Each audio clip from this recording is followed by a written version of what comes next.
esa historia se conecta con el traslado o no de nuestra conciencia a una computadora, que eso para mí es ciencia ficción, que hace 10 años yo pensaba eso es imposible y hoy digo, no sé si cuando llegamos a viejos podemos transferirnos a una computadora. Vamos a verlo.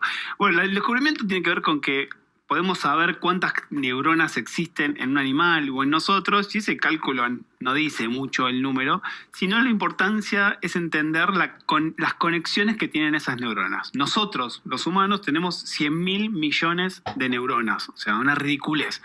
Pero no dice nada del número porque lo que nos hace humanos, lo que nos hace aprender, olvidar, enamorarnos, todas las funciones, tienen que ver con las conexiones que tienen esas neuronas. O sea, las conexiones sinápticas. Por lo cual, el gran secreto guardado de la vida es saber qué cantidad de conexiones nosotros tenemos, porque ahí se guarda la información. No en el número, sino en las conexiones. Entonces, hay muchos proyectos para sacar lo que se llama el conectoma humano, que es todas las conexiones que tenemos. El sistema nuestro cerebro, es tan complejo que cada neurona se conecta hasta con 10.000. Entonces, la cantidad de redes son enormes. Porque imaginemos, nosotros somos 5, yo me conecto con vos, es una conexión. Pero yo me puedo conectar con él, con vos, y es otra red. Y la combinación que podemos tener es un factorial de 5, que es un número gigante.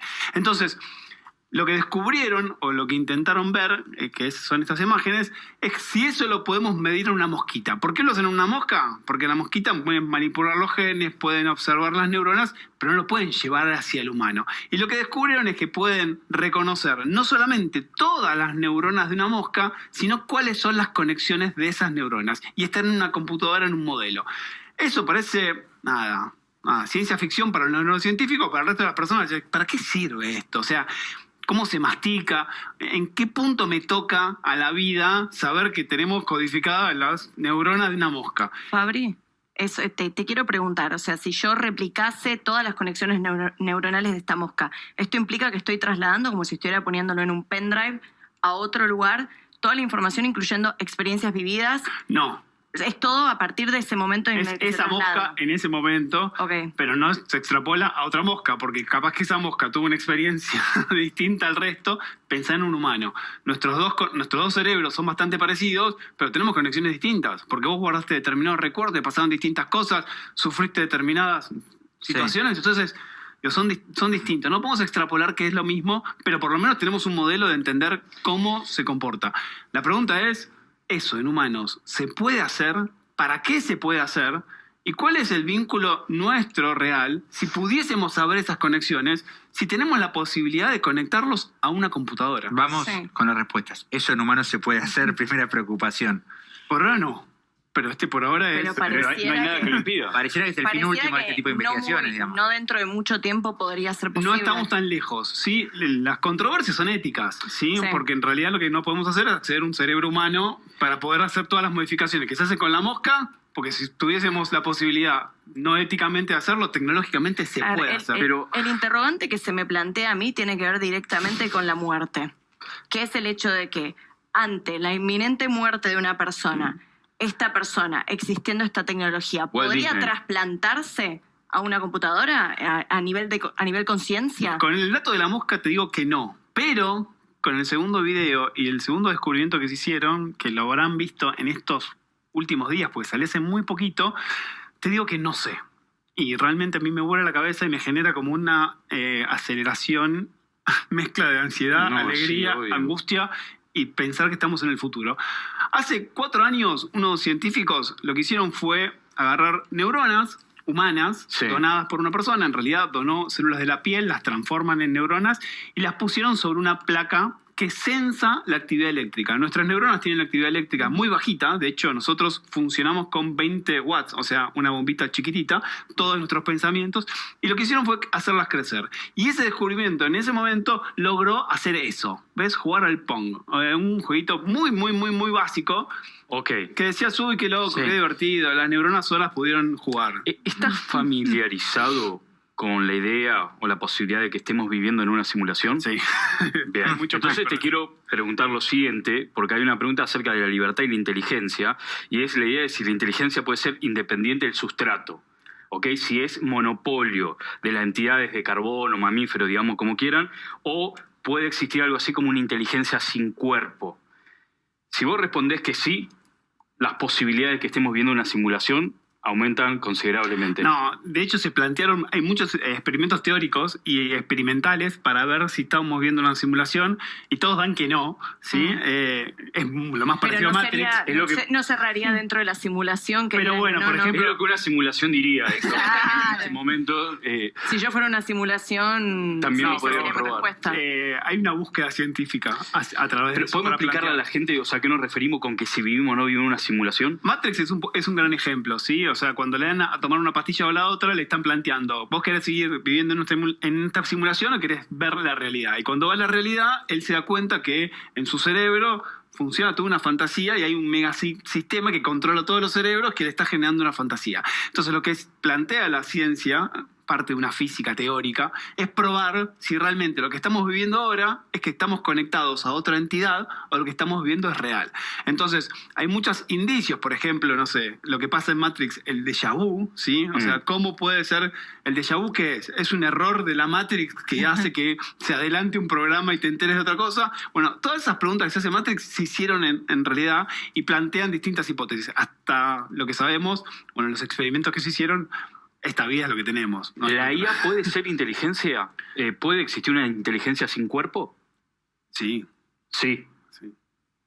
Sí, un cuerpo similar al nuestro, sí. Claro, orgánico. Pero el chiste de esto, que va más para el lado tuyo, es que estas neuronas humanas jugaron a esto, ¿sí? Y bueno, nadie se sorprendió, o sí, pero dijeron, bueno, ¿puede haber computadoras que en vez de tener chips de metal o tengan neuronas humanas? ¿Sería positivo? ¿Sería bueno? Bueno, lo que acaban de sacar es esta computadora que tiene 800.000 neuronas humanas y no solamente juega a esto, sino que los dejaron solos a esas neuronas y un grupo de 200.000 neuronas empezaron a jugar el Doom. ¿Se acuerdan del Doom? Hola. Sí. El Doom es bastante complejo, es el video número 3, ese es Ahí el está. laboratorio Cortical Lab, y ahí están esas neuronas que están procesando cierta información, no piensan, no saben que existen, no tienen conciencia o no lo sabemos, pero sí aprenden a jugar al Doom. Y juegan al Doom hiper recontra bien. Entonces la pregunta es, ¿cómo este grupo de neuronas, 200.000 neuronas conectadas a esta computadora que ya va a tener un fin comercial, ¿sí? Puede jugar y puede aprender un jueguito que es mucho más complejo que el Pong, ¿sí? Que tiene un montón de habilidades, de movimientos, de percepción, de sentimientos, de emociones. Y acá sí la gran pregunta es, ¿esas neuronas adentro de esa computadora tienen conciencia? Eso, Y tienen emociones también. ¿Tienen emociones? Más Para vos allá decís, de- perdón, ¿no? Pero Sí. nos asusta pensar que simularon el cerebro humano y las neuronas en una computadora y eso asusta y nos preguntamos si es ético o no, pero ¿hay manera de frenarlo? Digo, ya está pasando. Bueno, lo que dicen estos investigadores es que estas neuronas no tienen conciencia, que, bueno, obviamente es una empresa, una startup muy potente, que le está yendo muy bien, por lo cual está bien que digan eso, una simulación diría eso, pero a lo que voy es que, ¿por qué lo hacen? ¿Cuál es el razonamiento? Claro, ¿cuál es la Básicamente finalidad? porque nuestro cerebro, nuestras neuronas, tienen miles de billones de años de evolución, por lo cual que nosotros gastemos 20 watts en un procesamiento altísimo con el cual tenemos, es genial. Una inteligencia artificial, hoy un server gasta lo que gasta una ciudad. Claro. Entonces, lo que están intentando hacer es reemplazar un sistema que evolucionó de forma casi perfecta para no gastar energía, que es el nuestro, y trasladarlo a un sistema digital. Básicamente para ahorrar, no sé, costo energético. ¿Debs, viste? Claro. De Alex Garland. O sea, Debs, una serie muy buena que se estrenó en la pandemia, Alex Garland, Ex Machina, Civil War, Sí, y sí. básicamente se pregunta qué pasa con una sociedad con infinita capacidad de cómputo. La idea de las computadoras cuánticas, al punto que llega a proponer de que puede ser predecible el futuro, con lo cual entra en contradicción con la idea del libre albedrío. Sí, bueno, el libre albedrío está por verse. O sea, hay experimentos de la década del 90 que no indican que... ¿Vos estás tenemos- diciendo en Infobae que no existe el libre albedrío? Digo que hay experimentos que... Mirá que rápidamente podemos decir Dios ha muerto, lo ponemos de titular ahí abajo. No, hay un experimento muy simpático de hace unas cuantas décadas que lo que hacen es conectar una parte de tu cerebro, un sensor muy simple para medir la electricidad, y te hacen tomar una decisión. Y lo que observan es que con un delay de muy pocos milisegundos, tu cerebro tomó esa decisión antes de que vos seas consciente. Por lo cual el cerebro toma una decisión por vos sin que vos tengas conciencia. La gran pregunta es, bueno, si Exacto. la mente y el cerebro son lo mismo, hay algo ahí mucho más complejo, más filosófico, Sí. pero podríamos decir que es distinto. Sí, es teología. Tal cual. Pero voy a contar algo positivo, ¿sí? A O sea, ver. ¿para qué esto puede ¿Para qué servir? sirve? Para el Claro. bien puede servir. Y esta conexión que se llama BCI, interfase cerebro-computadora. Ojo con la vinculando- palabra bien porque Manu no cree en el bien. Ok. Es discutible, después hablamos de bien y mal, y alguna cosa que se me desprenden de esto No, respecto se a nos bien va y el mal. programa, Pero así dale, que vamos quiero con que lo tuyo, profundices Nes, vos y ahora hacemos Bueno, una doble cosita muy chiquitita, algo que sirve para salvar a una persona, pero que nos vincula un poquitito con ese no tan bien, que es si podríamos transferir nuestra conciencia a Bueno, un ahí avatar. está. Ahí te iba a preguntar. Eso. Pablo. Si planteamos Entonces, eso, ¿es es bien? lo primero Si nosotros- que te pregunté. si nosotros- ¿Puedo salvarme de la muerte? Bueno, vamos a ver el ¿Eso video bien? número 4. Es un poco fuerte, perdonen, pero bueno, es una persona que tiene una conexión en una parte del cerebro con un dispositivo. Un que pozo humano. Es una persona, ahí lo vamos a ver, esos son muchos bioingenieros que están sensando esas conexiones eléctricas. Esta persona tiene un cable y ese es su avatar. ¿Por qué lo tiene conectado? Primero porque pueden levantar la señal de esas neuronas, lo cual es espectacular. Que vos entiendas cómo funcionan las neuronas puede decir que si yo me pongo un dispositivo en el cerebro, puedo leer esa información. Pero en cuanto a nomenclatura, esta persona, ¿qué sería? Esta persona tiene una enfermedad que no puede comunicarse, está perfectamente lúcida y cognitivamente, pero no puede hablar. Entonces, lo que hacen es tremendo conectarle este video. una parte de su cerebro y ella habla a través del avatar. Entonces, parte de una función cognitiva, que es el habla Total. y ahí el Sí, pensamiento, se expresa en un video. Pero podría ser una especie de cyborg, si uno lo planteara de ese modo, una persona Bueno, hay que muchas tiene personas este que están tipo de- teniendo dispositivos en el cerebro para hacer estas funciones. El Neuralink de Elon Musk es una empresa Claro. que está vinculado a eso. Acá lo que estamos viendo igualmente es un cuerpo que tiene una inteligencia y una proyección. Sí, ¿Qué una pasa función. si de repente la humanidad diese lugar a una inteligencia sin cuerpo, que es la singularidad? ¿Podés explicar ese concepto para introducirnos?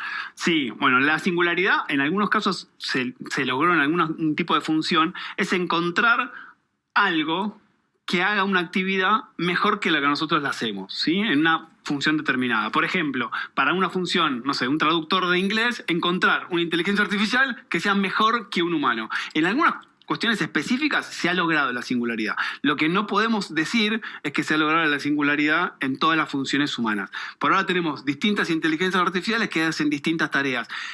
¿Eso es inteligencia? Recontra hiperdiscutible. O sea, Claro. porque tampoco la inteligencia es una definición humana, por lo cual tampoco lo podríamos decir. Pero sí lo que podemos decir es que vamos hacia un futuro en el cual estas conexiones entre las computadoras y las máquinas y entre nuestras neuronas y las computadoras se van a dar con mucha frecuencia. Y la gran pregunta, si es en algún futuro mi conciencia, que hoy no sabemos dónde se guarda la conciencia humana, pero en algún momento lo vamos a saber, si yo puedo definir cuáles son las conexiones neuronales que a mí me definen, ese conectoma humano que me hace Fabricio, y lo puedo replicar en una computadora, esa computadora voy a ser yo. Fabricio, claro. Que, o sea, ahí plantea un interrogante respecto a la muerte. Creo que también hay otra pregunta que tiene que ver con si esta tecnología avanza lo suficiente para ser accesible al común denominador de la gente o no, porque yo creo que estamos, y esto corregime si me equivoco, estamos en camino a un futuro en el que hay una hibridación con la tecnología para las personas,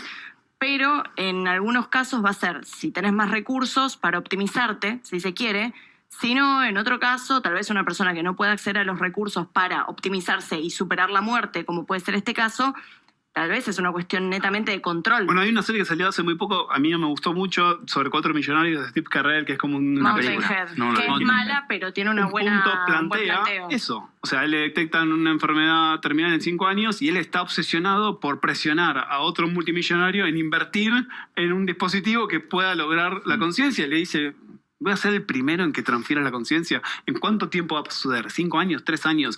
Y esos tiempos que parecen de ciencia ficción, hoy no lo son. Sí, de hecho también está, no sé si vieron la película de Justin Timberlake, la que se le para el envejecimiento. ¿Time se llama? Sí. Bueno, o La sea, del detener tiempo. el envejecimiento. Bueno, eso estamos bastante más Pero bueno, Hay al menos otro- conserva lo humano, el cuerpo, la corporalidad, porque estaríamos hablando de que el ser humano crea vida. O sea, empieza a tener un estatus de Dios, de Sí. creador. O sea, es muy loco para mí. Y ya la clonación, hay algo de eso, digamos. Hay algo ahí de mucho vínculo con la ciencia ficción. No sé si vieron Chappie, es muy vieja, pero Sí, está sí, buenísima. Y planteaba eso: si la conciencia se puede trasladar a un robot. En esos momentos, cuando se hizo la película, o sea, era inimaginado que existan robots parecidos al humano, que puedan tener cierta movilidad. Hoy creo que si veo la película, apuesto a que en algún momento de nuestra vida vamos a llegar a ver algo parecido. No sé si en humanos. No sé si en animales, pero hay algo muy cercano. Lo que sí, el cerebro es mucho más complejo de lo que creemos que es, por lo cual esta transferencia, una cosa es hacerlo en una mosca, otra cosa es hacerlo en algo mucho más profundo, más difícil como un cuerpo. A mí me llama la atención lo que mostraste el video de estas neuronas que empezaron a jugar este juego, que es un juego evidentemente como de guerra o de conflicto armado, si se quiere. Porque también pienso, esto no podría en algún punto usarse para un conflicto. Y ahí decís, ¿quién responde por las decisiones que está tomando esta red neuronal? La pregunta es mucho peor, porque cuando vos formás a una inteligencia artificial a tu imagen y semejanza, en el fondo estás formando en comparación a muchas respuestas que vos tenés, pero no son neuronas. Estas son neuronas humanas, que si vos les enseñás a esas neuronas humanas cuestiones humanas, eso evolutivamente va correcto. Por lo cual podrían tomar decisiones humanas, neuronas humanas, que no están conectadas a un cuerpo, están conectadas a una computadora. Por lo cual el desafío ético y filosófico es enorme. O sea, hay que verlo desde ese lugar. No es una computadora, es un humano. Son neuronas humanas que no son un cuerpo porque están dentro de la computadora y podrían pensar como un humano. Rarísimo. Bueno, pero vos, perdón, hablas del desafío ético y Manu mencionaba el caso de la clonación. Por algún motivo eso en algún momento se le puso un freno para que justamente la tecnología no pueda decidir más allá de lo que la naturaleza dispone. Digo, por eso la pregunta es, ¿el freno tiene que ser un consenso social? Digamos, ¿cómo? Yo creo que cuando arranca la inteligencia artificial en un boom muy cultural, que la tenemos muy a mano, se diferenció muy rápidamente del desarrollo de otros tipos de habilidades culturales humanas porque no tienen controles éticos. O sea, cuando vos querés sacar un fármaco nuevo, vas a tener que cumplir con un montón de desafíos éticos. O sea, tenés que ir a FDA, es regulación. Bueno, los algoritmos no tuvieron regulación, entonces crecieron enormemente.